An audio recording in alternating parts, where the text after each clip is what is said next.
Earl Anthony, Darrel Curtis. You know, these guys have faced each other on a number of occasions up there in the great Northwest. They're both from the Northwest. I bet they bowl each other a lot of times. But never for a title. Curtis comes out. Ooh, good shot, left the fast 8, Michael. Earl and his practice balls had nothing. But I'll tell you, Dan, I watched him at the practice balls last night before the position round, and he had nothing, and he went spare 8 back. So, this guy's amazing. You don't have to say anything more.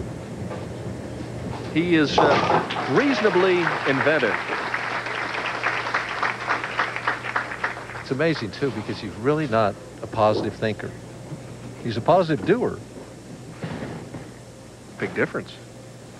Well, he's going with basically the ball that he's used for spares all week.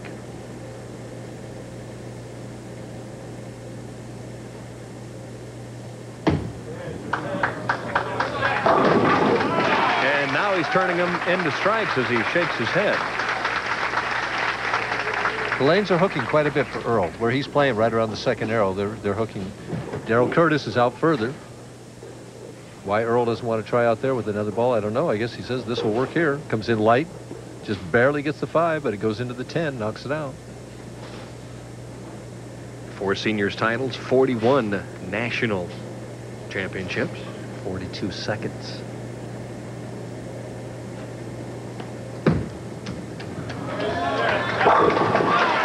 Steps up, throws a double, and he has nothing out there, Mike. Yeah, right. I'm convinced he does that to try and throw off his opponents. You think so? I don't know. I'll tell you. Not really, but I thought I'd make that up. I've seen him do it so many times.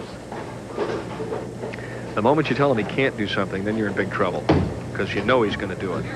Curtis kind of stood up a little on that shot and was very fortunate that he didn't leave the 6-pin along with the 9. You suppose he's taking notice of who he's bowling?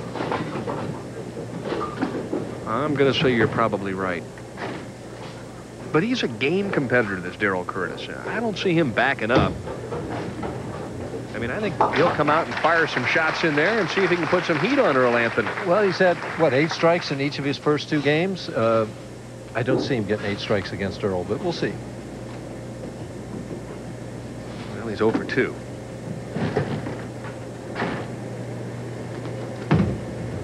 Pretty good shot there. Yep. Real good shot. Good release. Darryl was hoping for an X there. Leaves another 6-pin. Worst comes to worst, he's got 3 spares. He's got 3 spares, though, and he could be down 32 pins. So if Earl steps up and throws a couple more strikes. And there's a reasonable chance that that could happen. Well, we'll see. How did you fare through the years against Mr. Anthony in the championship round? I bowled him twice. Bowled him in Milwaukee in 1981 and set the record by beating him by the most number of pins ever in a championship match. And then bowled him for the PBA national title. Probably suffered my most bitter defeat ever. Lost to him in the PBA national championship in 1983. 1-1. 1-1.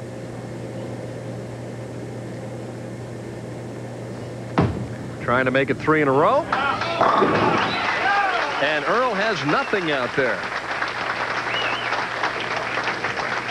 You know, I'm telling you, he decided at the last minute to use that ball. 5 steps, shuffles. Never has been a heel-toe player. He kind of shuffles those feet up there. Look how high the backswing is now, Dan. It was never that high when he was on the national tour. Even the elbow's still slightly bent, a la Don Carter. Interesting, 2 of the 3 greatest bowlers of all time had the bent elbow style. Meaning Carter and Anthony, as opposed to Weber with the straight golden arm swing. I mean, that's what I've been doing wrong all these years? Well, you ought to swing like your golf swing. I'm going to go to that. Earl with a light hit this time. So the first time that he's really missed the pocket. But he's out to an early lead over his friend Darrel Curtis. 3-5-6. Be interesting to see where he shoots this from. Whether he moves right and shoots it from the right side of the lane or shoots it off his strike target.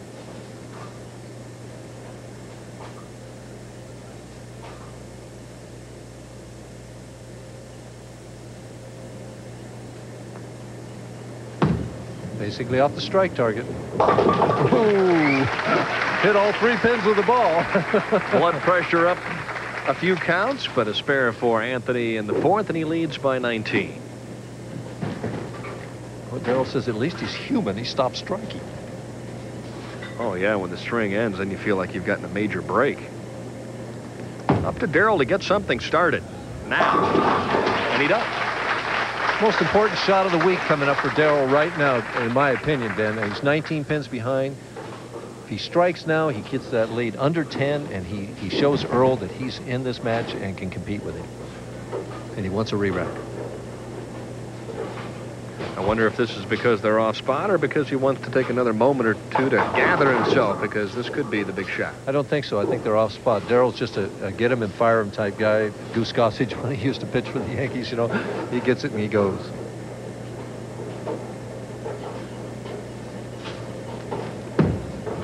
Needs a strike badly, and he gets it. So now it's a 9-pin match, and at least he has Earl's attention. He's definitely got Earl's attention. Good shot here. See that follow through go out to the left there? Right over the target. Perfect in the 1-2 pocket.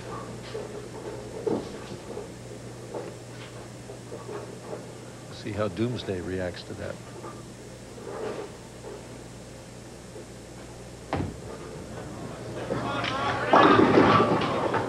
Same as usual, just throw it in the pocket. I know, but it didn't all fall down this time. 6-pin stands for Anthony in the 5th. See what that means, Dan, is no matter what Earl does, he makes his spare and comes back with a strike. Curtis can take the lead with one more strike.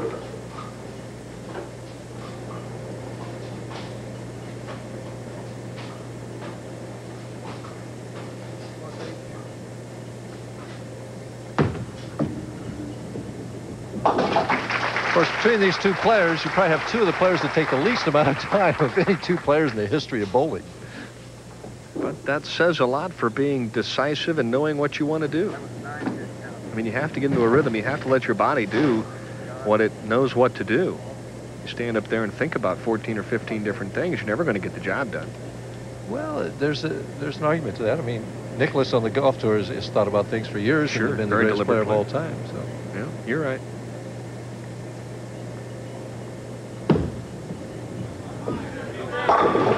Wonderful shot. Hack City for Anthony, who continues to go about things in a business-like fashion. Very businesslike, very professional.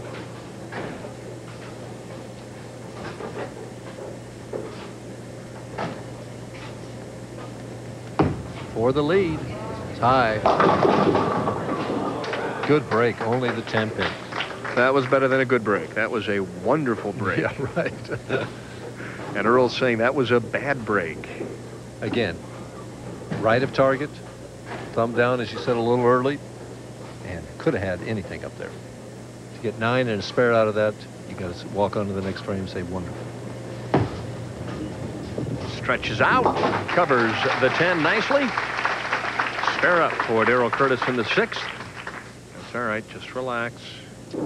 She's Plenty of definitely not frames left. relaxed. No, she's not. But she's having fun. Hey, her husband's going to make at least $4,400.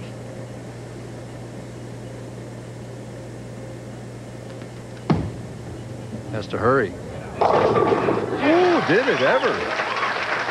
Fingers Curtis on that shot. Came back out of nowhere on lane 27. So Darrel Curtis with a strike in the 7th. Earl now working on a strike in the 6th. Leads by 9 with a double here. Can start to move out a little bit.